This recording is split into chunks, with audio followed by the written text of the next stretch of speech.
Typhon, in Greek mythology, the youngest son of Gaia, and Tartarus. He was described as a grisly monster with 100 dragon heads who conquered and was cast into the underworld by Zeus. Typhon was thus the personification of volcanic forces.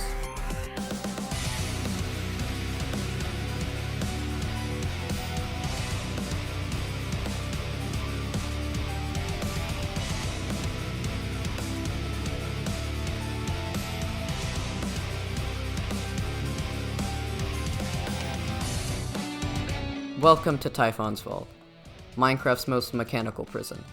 This prison uses the Create mod, which is a relatively new tech mod that follows Minecraft if it was a bit more mechanical. Me and my friend LemonSaucyMan decided it would be interesting if we built a prison based on this mod, as it, can provide for a bunch of interesting scenarios. This prison has visiting, and the prisoner actually gets basic rights, which I guess is a plus. And we also tried to make this prison kind of survival friendly compared to other prisons. Other prisons like to, spam netherite blocks everywhere. So if you're in a Create SMP and want to lock someone up because they killed your Minecraft dog or something, take a look at what the stuff we have here. Now, speaking of LemonSaucyMan, take a look at his channel, as he should be also uploading a video where he goes a bit more in depth of the prison. He was a big help, so take a look at his channel. A lot of, design features he thought of, so big help. Anyways, without further ado, let's visit the prison.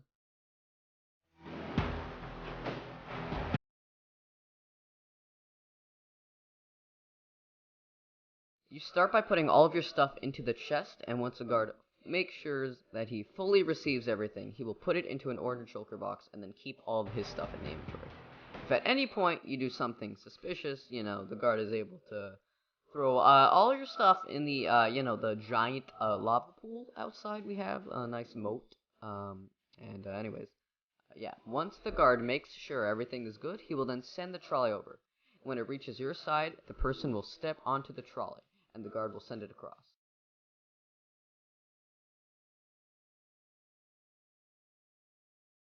Once you are next to the guard will raise the lava bridge.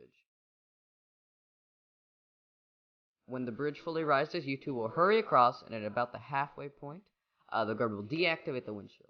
You and the guard will quickly sprint across until you two have fully reached the inside room.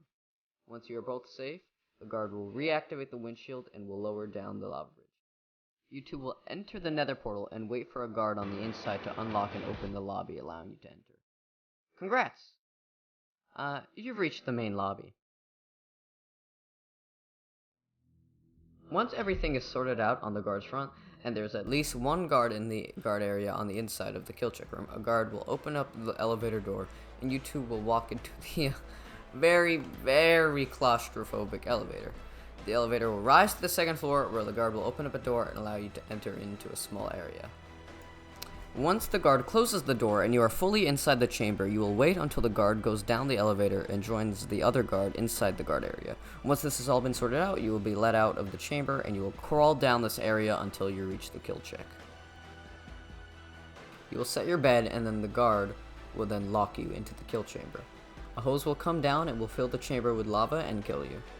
Even if you try to drop something, it will be burned, and even if you try to drop something onto the bed, which is hard to do because there's a slab, it will get picked up by the hopper minecarts and put into a chest the guards can also access through the guard hallway.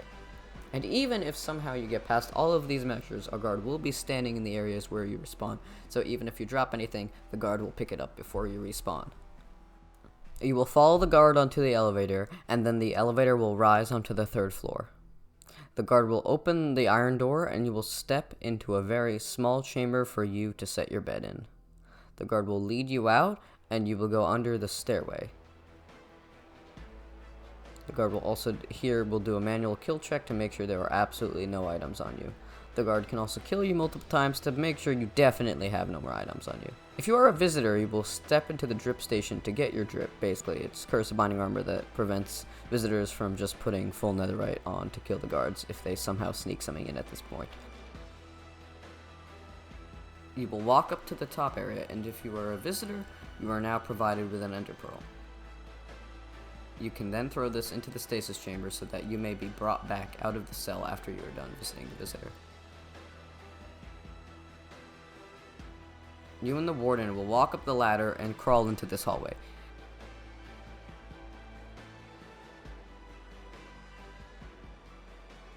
If you are a prisoner, the warden will open up the left doorway and you two will crawl through. The warden will shut the door behind you and you two will crawl all the way up the hallway. You will be provided a pearl by the warden and you will throw it down into the stasis chamber. Once you are done, you will crawl back into this area you were before and the door will shut behind you. You are now finally doing the final preparations to get into the cell. Right now, the warden is doing 3 things. He is unlocking the bedlock so that if someone sleeps in it, a lockdown doesn't trigger. He is lowering the drown so that you can actually sleep in it during night, and he is opening the door for you.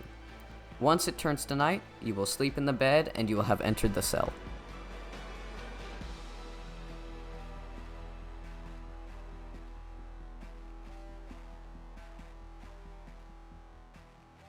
It would take around 40 minutes just to break 1 piece of basalt.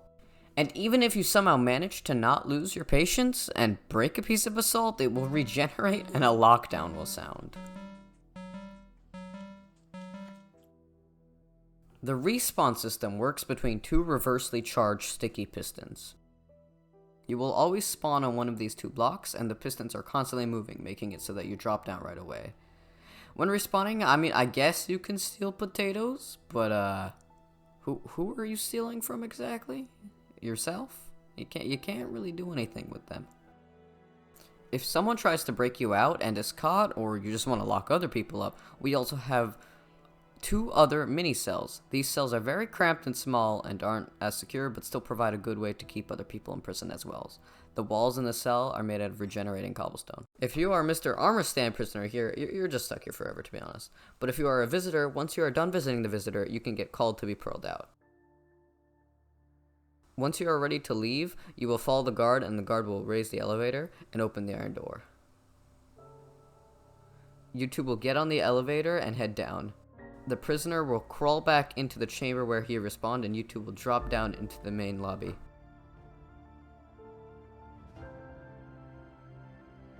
From there, the guard will unlock and activate the portal. You will go into the portal, enter the nether, and then go back through the portal.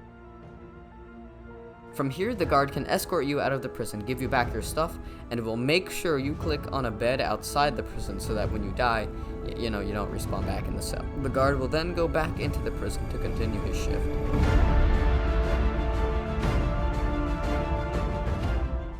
Now, let me explain some of the bigger security measures in the prison. You may have seen some already, but I'll go over them now. Each guard is armed with their own redstone controllers. These controllers allow the guards to manipulate almost every moving part in the prison, wirelessly. You can do stuff like raise the elevators, open doors, open and close the portal, activate the visitor stasis chamber, and so much more. I even wrote a garden/warden handbook for anyone who wants to download the map and wants to see what each of the controls do. Now, you might be thinking, wait, if someone kills the guard and gets control of the controllers, don't they just have access to the entire prison? I mean, yes and no. Sure, if you get your hands on it, you can do stuff like raise the bridge, but the range on these controllers really isn't that big. You essentially have to be inside the prison for them to work. And in addition to this, we have a failsafe for the guards. If at any time the guards feel as if they are in danger near the prison, they can press shift on their guard controller and get instantly teleported back to the guard room, where they can regroup and call an alarm if they need to. This prevents any guard from dying and allows them to regroup. The guards would also only have controllers on them in something like an SMP if they were going to work a shift in the prison, where I assume they would get it out in ender chest or something nearby and then run to the prison, where they can just get close enough to the prison where they can just stasis chamber back into the guard room. These controllers from Create give the guards so much control over what's happening, it's honestly just pretty great. Oh, and the warden gets a extra controller in addition to the guards that can be used for, like, remotely calling all the guards, starting a lockdown, ending a lockdown, open the bedlock, and activate the last resort chamber. We'll talk a bit more about this later. In addition to this, the prison has something I like to call the windshield. So, for extra precaution, we don't really want anyone in the portal in the middle. I mean, we have a lava pool, but like, really, what good will that do? Have you heard of pearls? However, using encased fans from Create creates a force field of wind, which acts as a defense system against people going in. I mean, just look what happens if you try to pearl in. It's just pretty funny, honestly. It's not completely pearl-proof, but it definitely helps in addition to the guard that will be patrolling outside. I mean, sure, you could try just building, but you know, that's kind of obvious seeing a giant bridge to any guard patrolling outside. Inside the prison, we also have this chamber which you saw earlier. This detects if there is an invisible player along with the prisoner or visitor, and if there is, both players will be spammed with instant damage bots until they just die. This whole area has a ton of hopper minecarts that can pick up any items a prisoner can drop to avoid kill checks. Like I mentioned before, the guard can access what the hopper minecart picks up. Up on the third floor, we have the drip station for visitors. This is an extra precaution for any visitors, so that if they somehow get any item that passes both kill checks, they are forced to wear a cursive binding armor, allowing them to be easily killed by the guards.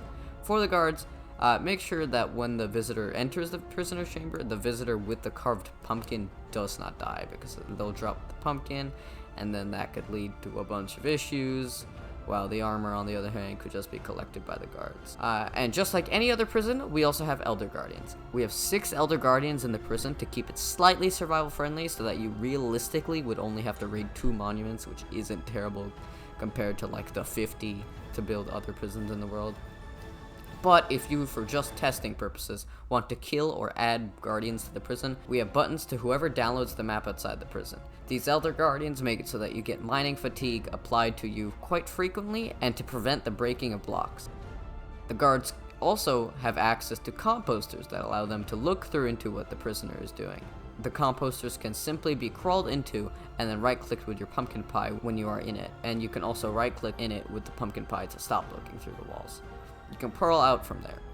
This provides a really good way to see the prisoner, and you can also see them when you feed them from the dispenser above their cell. There's also a ladder down to the composter that can look at the mini cells on the lower floor. The guards also must have their own room, right? Well, welcome to the guard room. This is where the guards set their bed, can instantly re-equip themselves, have extra useful items at their disposal, and where the guards can set their stasis chamber. One thing about the re-equip station, kind of realized this when I was editing this, doesn't always work. Sometimes the helmet doesn't get applied. It's dumb, it's stupid, I don't know why. There's no reason why it shouldn't be. It's a Minecraft redstone glitch. If you want to fix it, you just gotta like control middle click the dispenser, control middle click the redstone link on the bottom, break the dispenser, put it back, put the pressure plate back, and then put the redstone link back. I don't know why this happens, I'm sorry. Minecraft is dumb. Just a note, the controller you get out the chest where you spawn is automatically linked to this specific stasis chamber, but to change it to a different one, just look at the left redstone links for one of the stasis chambers, hold out your guard controller, right click, and press shift. Now whenever you press shift on the guard controller, it will open and close your stasis chamber trapdoor so that you'll be teleported into your chamber. In this room, we also have controls to start a lockdown, end a lockdown, and to call all the guards. A lockdown will occur if the prisoner breaks a block, if someone is trying to spawn a wither, if someone sleeps in the bed when they are not supposed to, or if a guard sees something wrong, they can just teleport into the guard room and manually activate a lockdown. A lockdown will instantly teleport every guard into the guard room where they can help deal with whatever is happening. The guards also have a fast and convenient way to get around the prison, the guard elevator. This allows a guard to quickly go to any important room in the prison. This is controlled by pressing shift or space on the elevator controller. And for the prisoners, we have wonderful songs they get to hear while they are in the cells. I mean, this isn't a security measure, but Among Us sus. Finally, we have the last resort.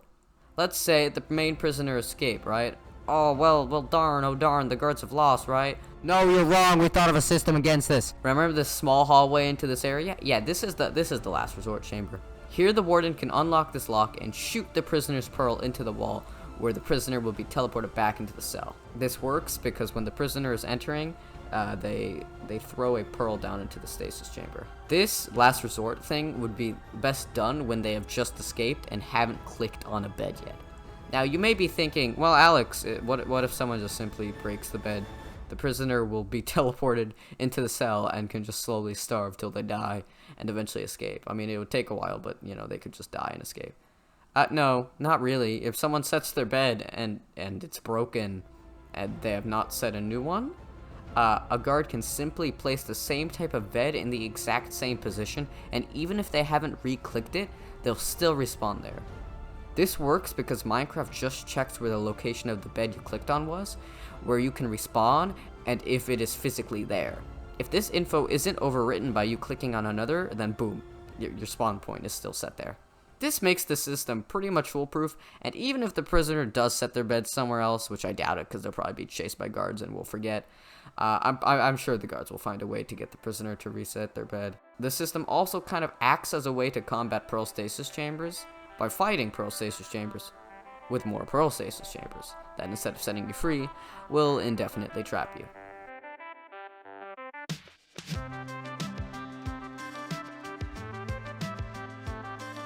When you download the map, you'll find the guard and warden controllers in the chest behind you. The guards get every controller except for the warden, and then the warden gets the extra warden controller in addition to the others. There's also a guard and warden handbook explaining what the controls are for each of the controllers. If you go up here, you can find the Elder Guardian command blocks. These are not necessary for the prison to function, but merely just allow you to mess around with the number of Elder Guardians in it. Now, for the escaping rules, don't worry, they're not that strict. Like most other prisons, escapes can't be too lucky. Like, don't expect the guards to be dumb. They probably aren't. No using creative mode items to break in. I feel this is pretty self-explanatory, but yeah, we use create to make the prison, so you guys can also use create to break inside of it. But you can't use any of the creative mode stuff, as we did not use any either. This includes the Creative World Shaper, the crate, the motor, and pretty much any stuff from the mod that just says creative. Don't use the schematic cannon for your escape. It is dumb overpowered. It could literally replace any blocks with something just like glass. We didn't use it either. With this, you could just find the cords of the prisoner, like set up a schematic cannon and just break the bed with it and then suffocate them. It is dumb overpowered. Last thing, you are not allowed to use the redstone links that correspond with the codes of the redstone links in the prison, unless you actually show like you breaking in and physically seeing the code of one of them. I don't know, I think it's pretty fair.